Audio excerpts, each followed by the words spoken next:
তামিম ইকবাল বলছিলেন যে বোর্ডেরও একটা পরিষ্কার ভিশন থাকা দরকার যে বাংলাদেশ ক্রিকেটকে তারা কোন জায়গায় দেখতে চায়। আসলে কি সেই ভিশন নিয়ে এগোচ্ছে বিসিবি? আর প্লেয়ারদের এগেনস্টে যে কথাগুলো আসছে বোর্ডের তরফ থেকে সেগুলোই বা কতটা যৌক্তিক, এ বিষয়ে কথা বলবো। আমাদের সাথে আছেন ক্রীড়া বিশ্লেষক দেব চৌধুরী। আসলে আপনি দেখছিলেন যে মেহেদী হাসান মিরাজ, আমরা দেখতে পেয়েছি যে গেল বিপিএল তিনি সবচেয়ে series player of the series হয়েছেন, ভালো পারফর্ম করেছেন। তারপরে তাকে টি-20তে নেওয়া হচ্ছে না, এবং টি-20তে মিরাজ অফ অ্যান্ড অন খেলেন, ভালো পারফর্ম করে যান। তারপর তিনি অচ্ছুত এই ফরম্যাটে যে নাটক করে তাকে দলে নেওয়া হলো, এই নাটকটা আসলে কি কোনো দরকার ছিল? কারণ আমরা তো জানি যে সৌম্য সরকার 7 দিন ধরে ইনজুর্ড। Good morning. কিন্তু বাংলাদেশ ক্রিকেটের জন্য পুরো দিনটাই আসলে ব্যাড মর্নিং হয়ে থাকে। আমার মনে হয়েছে যে মিরাজকে দলে টানাতায় এই মুহূর্তে গাজী আশরাফ লিপু বা তার নেতৃত্বাধীন কমিটিতে ভুলটা করেছিল, সেটার একটা প্রায়শ্চিত্ত করার সুযোগ তারা পেলেন এবং করলেন। ধরেন আপনি বলছিলেন যে মিরাজ বিপিএলের প্লেয়ার অফ দ্য টুর্নামেন্ট। এই যে খেয়াল করেন, আপনার ডোমেস্টিক সার্কিটের সবচেয়ে বড় টি-20 টুর্নামেন্ট, সেই টুর্নামেন্টের প্লেয়ার অফ দ্য টুর্নামেন্ট তাকে আপনি বাদ দিয়ে টি-20 দলটা করলেন। মিরাজের টি-20 বোলিং নিয়ে সিরিয়াস রকম প্রশ্ন রয়েছে, আমি সেই আলোচনাতে যাচ্ছি না। সবাই এক বাক্যে স্বীকার করে মিরাজকে 4 ওভার বল করাটা খুব ডিফিকাল্ট টি-20তে। ওয়ান ডে টেস্টে মিরাজ বোলার হিসেবে যতখানি কার্যকর, টি-20তে অতখানি অকার্যকর, এগুলো নিয়ে কোনো তর্ক নাই, ডাউট নাই। কিন্তু কথা হচ্ছে আপনার প্রসিডিউরটা কি? সৌম্যকে আপনি বাদ দিলেন, ভালো কথা মানলাম। সৌম্য সরকার ওপেনার, আপনি যদি লাইক টু লাইক রিপ্লেসমেন্টও হিসাব করেন, আপনি একটা ওপেনার নিয়ে যাবেন। নাইম শেখকে নিয়ে যেতে পারতো, মানে আপনি যাকেই নেন, আপনি টপ স্কোরার হিসাব করেন তাহলে নাইম শেখ, মিরাজ যেমন প্লেয়ার অফ দ্য টুর্নামেন্ট, দুজনই তো বাদ। তাহলে আপনি আগের তাহলে সিলেকশনে ভুল করেছিলেন অতগুলো ওপেনার নিয়ে, আর সেটা যদি সঠিক হয়ে থাকে এখন তো আপনার ওপেনার নেওয়ার কথা। সো বাংলাদেশ টিমে খুব ইন্টারেস্টিং একটা পার্ট আছে, যে প্লেয়াররা ন্যাশনাল টিমে আসলে তো বেশিরভাগ সময় প্লেয়াররা খারাপই খেলেন, হাতে গোনা কিছু ব্যতিক্রম বাদ দিয়ে, তখন বাইরে যারা থাকে তারা আমাদের সবার কাছে খুব ভালো প্লেয়ার হয়ে যায়। এখন যেমন ধরেন মনে হবে যে সোহান খুব ভালো প্লেয়ার, ইয়াসির রাব্বি খুব ভালো প্লেয়ার, কিংবা ইমরুল কায়েসকেও অনেক বড় প্লেয়ার মনে করে, নাসির হোসেনকে মনে করতে পারে। আমি হাইপোথেটিক্যালি নামগুলো বললাম। বাংলাদেশের ক্রিকেট সিস্টেমে ক্রিকেট যারা চালান তাদের ব্যাপারটা ওই রকম। যারা ক্রিকেট বোর্ডের বাইরে যখন থাকে তারা খুব ভালো সংগঠক, ভালো নির্বাচক হয়ে যান। যেমন নাজমুল আবেদিন ফাহিম কিংবা গাজী আশরাফ লিপু, তারা যখন বাইরে ছিলেন তাদের তো কাছে তো আমরা গণমাধ্যম কর্মীরা যেত, মাইক্রোফোন ধরতো, রেকর্ডার ধরতো, স্যার বলেন, তারা অনেক কথা বলতেন, মানুষজন তালি দিত, আরে সেই। কিংবা সালাউদ্দিন স্যার যখন ড্রেসিং রুমের বাইরে ছিলেন, বাংলাদেশের 1 নাম্বার কোচ, মানুষের সে কি হাইপ, গণমাধ্যমের হাইপ। এখন কি হচ্ছে? তারা তো বোর্ডে আছেন। সো এটা হচ্ছে বাংলাদেশ ক্রিকেটের রিয়েলিটি, আপনি এটা মানেন বা না মানেন, এটা সত্যি। প্লেয়াররা যখন ন্যাশনাল টিমের বাইরে থাকে তারা বড় প্লেয়ার, কর্মকর্তা কোচরা যখন বাইরে থাকেন তারা বড় কর্মকর্তা কোচ, জায়গা মতো গেলে সবাই ওই অশ্বডিম্বই প্রসব করেন। এবং ডিমটা কোন সময়ে কার থেকে কত বড় ডিম আসে ওটাই হচ্ছে আমাদের অ্যানালাইসিসের ব্যাপার। কেউ হয়তো ধরেন যে 1 কেজি ওজনের ডিম দেয়, কেউ 5 কেজি ওজনের ডিম দেয়। আপনি কোন ডিমটা কাঁধে করে বাসায় নিয়ে যাবেন এটা আপনার ব্যাপার। জোকস ব্যাপার। তারা যে কাজগুলো করছেন তার মধ্যে ব্রিজ যদি আপনি গঠন করতে চান, বাংলাদেশের কিছু জায়গায় আপনি দেখবেন, বিভিন্ন সময় আমরা পত্রিকায় দেখতাম যে চারদিকে ধুধু বিরাট জনভূমি, মাঠ, মাঝখানে একটা ছোট্ট কালভার্টের ব্রিজ হয়ে আছে, কোনো নদী টদী কিচ্ছু নাই, কোনো খাল নাই। তো বাংলাদেশ ক্রিকেটে এই কাজগুলো হচ্ছে ওই ধরনের। আপনি কি কারণে কি করছেন আপনি জানেন না, আপনার কাজটা করা দরকার, শুধুমাত্র এই কারণে কাজটা আপনি করছেন। এবং আনফর্চুনেটলি এই কাজগুলো করার ফলে দেশের ক্রিকেট সিস্টেমটা যে ভয়াবহভাবে ক্ষতিগ্রস্ত হচ্ছে, এটা নিয়ে না কারোর মধ্যে কোনো বিকার নাই, তারা এটাকে সঠিক বলে ধরে নিচ্ছেন।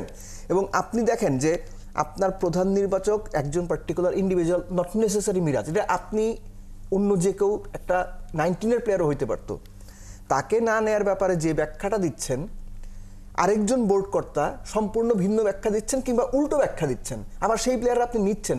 অর্থাৎ সমন্বয়হীনতার যে চূড়ান্ত অভাব, একই সঙ্গে প্রফেশনাল মাইন্ড সেটআপের যে অভাব, এটা বিসিবি কর্মকর্তা কিংবা বিসিবিতে ধরেন যারা বড় মানুষ হিসেবে আছেন বিসিবি চালানোর জন্য, তাদের কার্যকলাপে স্পষ্ট। এটারই রিফ্লেকশন হচ্ছে আমরা ক্রিকেট মাঠে দেখতে পাই, অন অ্যান্ড অফ। তার মানে আমরা তো প্রায় সময় বলতাম যে আমরা আসলে একজন সাবেক ক্রিকেটারকে বোর্ডের শীর্ষ পদগুলোতে দেখতে চাই, সেখানে সাবেক ক্রিকেটার আসলেন বা কোচরা আসলেন, লাভটা কি হলো? আবার দুর্ভাগ্যবশত বাংলাদেশ ক্রিকেটের লাস্ট বোর্ডেও কিন্তু 3 জন সাবেক ক্রিকেটার আছে, 3 জন ক্যাপ্টেন ছিলেন। খালেদ মাহমুদ সুজন, আকরাম খান যিনি এখনো বোর্ডে টিকে আছেন, এবং নাইমুর রহমান দুর্জয়। এখন বোর্ড প্রেসিডেন্ট বাংলাদেশের সাবেক ক্যাপ্টেন, গাজী আশরাফ লিপু বাংলাদেশের সাবেক ক্যাপ্টেন। বাংলাদেশের ক্রিকেট বোর্ডে এসে সাবেক ক্রিকেটাররা ভালো কিছু করেছে, খালেদ মাহমুদ সুজন ছাড়া এই উদাহরণ নেই। সবাই নানান রকমভাবে নিজেদের স্বার্থ সংশ্লিষ্ট ব্যাপার নিয়ে ব্যস্ত। আমি ইন্ডিভিজুয়াল বলছি না, একদম সামগ্রিকভাবে বলছি। স্বার্থ সংশ্লিষ্ট ব্যাপারগুলো নিয়ে ব্যস্ত। কেউ লাইটের ব্যবসা করবেন, কেউ পাওয়ার প্ল্যান্টের ব্যবসা করবেন, কেউ আপনার মানে ক্রিকেট অপারেশনসের পদ নেওয়ার জন্য মুখিয়ে থাকবেন, কেউ আবার যে কোনো সরকারের সময় সেই সরকারের আস্থাভাজন হওয়ার চেষ্টা করবেন। সো এই ঘটনাগুলো আছে এবং ক্রিকেট বোর্ডকে বা ক্রিকেটকে তারা দিয়েছেন এবং খুব তেতো সত্য হচ্ছে ক্রিকেটকে তারা ব্যবহারও করেছেন। কিছু ক্ষেত্রে নিজেদের ব্যক্তি স্বার্থে তারা ক্রিকেটকে অ্যাবিউজ করেছেন। ভরি ভরি প্রমাণ পাবেন আপনি। আমি সেই আলোচনাতে ডিটেলে যেতে যাচ্ছি না, কারণ তারা সম্মানী মানুষ। তাদের নাম নিয়ে যদি বলি যে ভাই অমুক অমুক এই লাইটের ব্যবসা করছে, এত কোটি টাকা কামাইছে, আপনি গণমাধ্যম সার্চ করলে পাবেন তারা অসম্মানিত হবেন। এই অসম্মানটা আমি 71 টিভির পর্দায় বসে আমি করতে চাই না তাদের। ব্যাপারটা হচ্ছে যে ক্রিকেট যখন গৌণ হয়ে যায়, ক্রিকেট যখন আপনার স্বার্থের বাইরে গিয়ে ক্রিকেটটা আপনি চিন্তা করতে পারেন না, তখন ক্রিকেটটা কি হবে সেটা মানে আমাদের মতো মানুষের পক্ষে বোঝাটা মুশকিল। আমরা তখনই বুঝি যখন দেখি মাঠের ক্রিকেটটা খারাপ করছে। আপনাকে ছোট্ট একটা জাস্ট গ্লিমস বলি। ধরেন এই যে সম্মানিত বোর্ড সভাপতি ফারুক আহমেদের নেতৃত্বাধীন কমিটিটা এসেছে, বাংলাদেশের পার্থ অন্তত 50টা জেলায় নিয়মিত ক্রিকেটটা হয় না, নিয়মিত লিগটা হয় না। ওনারা কি পারতেন না নিজস্ব অর্থায়নে বা তাদের সঙ্গে কথা বলে মাঠ রেডি করে? কারণ তাদের পক্ষে তো সরকারের পূর্ণ সমর্থন ছিল, এখনো আছে বলে বিশ্বাস করি, সেটা কম বেশি হতে পারে। স্পন্সর ও ব্যাকআপ তাদের ভালো থাকে, সবই ছিল। আমি স্পন্সর বাদই দিলাম, 50টা জেলার 30টা জেলায় আপনারা লিগ আয়োজন করতে পারতেন না? মিরাজ সেদিন আক্ষেপ করে বলে গেছেন যে খুলনাতে 15 বছরে 3টা লিগ হয়েছে। খুলনাতে গেলে আপনি যদি খুলনাতে যান, খুলনার ক্রিকেটাররা বলবে ভাই আমরা তো বিশ্বকাপ খেলি। কেন বিশ্বকাপ খেলি? লিগ হয় 4 বছর পর পর। আপনারা সবকিছু বাদ দিয়ে এই যে লিগগুলো খেলাটা চালানোর একটা উদ্যোগকে নিতে পারতেন কিনা? খুব কঠিন ছিল না।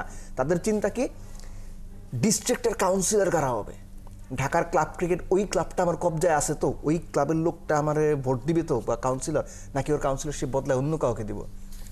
শকুন যেমন মানে মৃতদেহ খামচে ধরে না, বাংলাদেশ ক্রিকেট সিস্টেমের সঙ্গে যারা সম্পৃক্ত বোর্ড এবং বোর্ডের বাইরে সবাই ক্রিকেটটাকে খামচে ধরার জন্য রেডি হয়ে আছেন।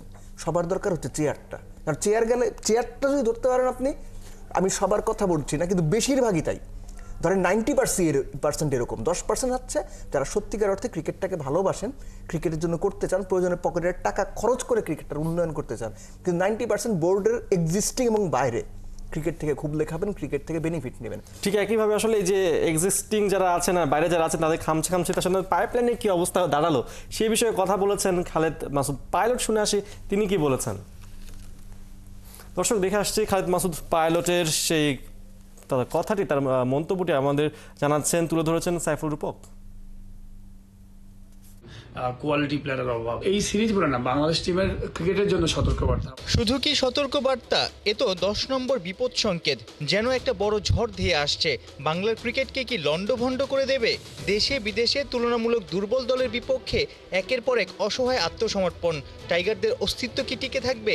বোর্ডের নড়বড়ে পরিকল্পনা আর কোয়ালিটি ক্রিকেটারের ঘাটতি দেখে বেশ হতাশ সাবেক অধিনায়ক খালেদ মাসুদ পাইলট। বাংলাদেশ টিম এইখানে 3টা ম্যাচেই কিন্তু জিতা উচিত ছিল, ডমিনেট করা উচিত ছিল বাংলাদেশ টিমের। ফিল্ডিং যদি দেখেন, সেকেন্ড ম্যাচে যেভাবে আমরা ফিল্ডিং করেছি, এতগুলো ক্যাচ ছেড়েছি, ফিল্ডিং মিস করেছি, বোলিংয়ে কোনো ভ্যারিয়েশন নাই। টি20-র জন্য যে ভ্যারিয়েশন লাগে একটা টেস্ট প্লেয়িং কান্ট্রি, যে জিনিসগুলো হওয়া ছিল সেগুলো কিন্তু হয় নাই। কালচার নষ্ট হলে কিন্তু আলটিমেটলি নিচে দিকে যাবেন।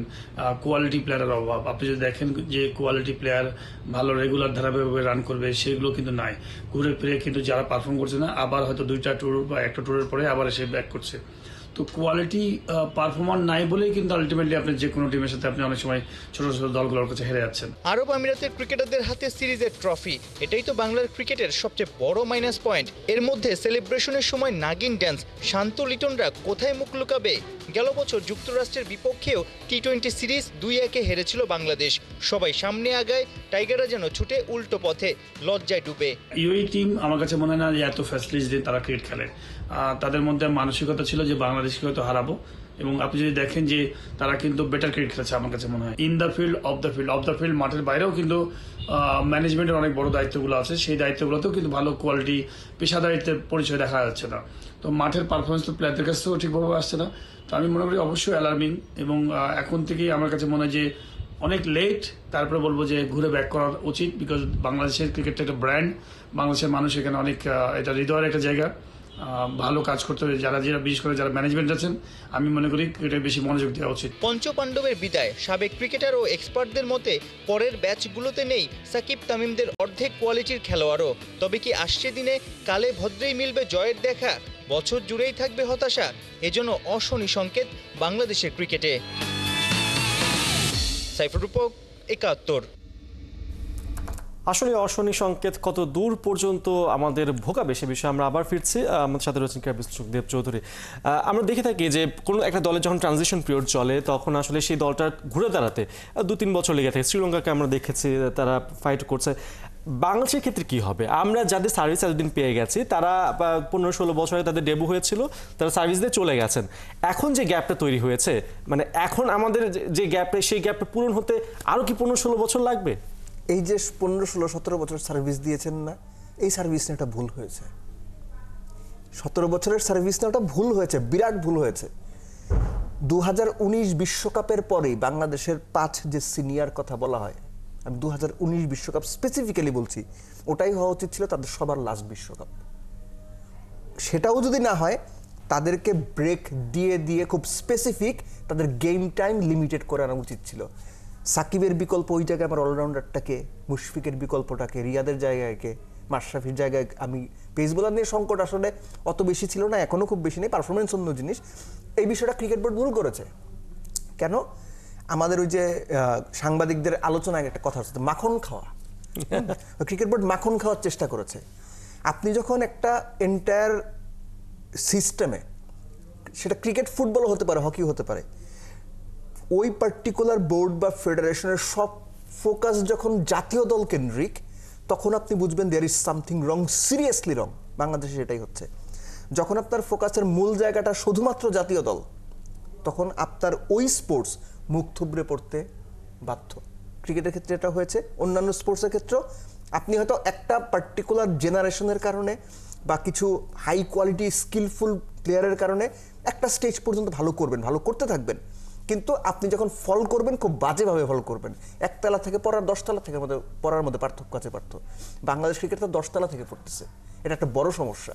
কারণ হচ্ছে আপনাকে যে একটা প্রশ্ন করি যে লোকাল ক্রিকেটে district wise Bangladesh cricket board যে বল সাপ্লাই দেয়, বছরে কয়টা বল দেয় আপনি জানেন? এখন পর্যন্ত ক্লিয়ার ধারণা নেই, আমরা পাইনি। বছরে তারা 30টা বলও দেয় না, আমি জেনে বলতেছি। বছরে তারা 30টা বল দেয় না। এটা নিয়ে প্রচুর দেন দরবার আছে, প্রচুর কথাবার্তা আছে। অথচ আপনার উচিত, আপনি যদি লোকাল ক্রিকেটটাকে স্ট্রং করতে চান, সেখানে সবচেয়ে বেশি বিনিয়োগ করা, সবচেয়ে ভালো কোচগুলো বিদেশ থেকে ট্রেন আপ করে আনা কোচগুলো সেখানে দেওয়া, কিংবা সরাসরি বিদেশি কোচ বাংলাদেশের 8টা বিভাগে দেওয়া। মানে সেটার জন্য আমি হাইপোথেটিক্যালি বলতেছি, সেটার জন্য স্ট্রাকচার দরকার আছে, সেটার জন্য ইনভেস্টমেন্ট দরকার আছে, প্ল্যান দরকার আছে। না, দরকার নেই। ওই যে আপনার ওই আগের আলোচনায় যে বিসিবিতে যারা আছে তারা হচ্ছে খামচে ধরে খাবলে ধরে খেতে চায় 90% অন্তত। বাইরে যারা আছে বিসিবিতে ঢোকার জন্য যাদের জিভ লক লক করছে, হ্যাঁ, তারা যদি আসে, আপনি মনে করেন না এটা খুব ভালো কিছু হবে?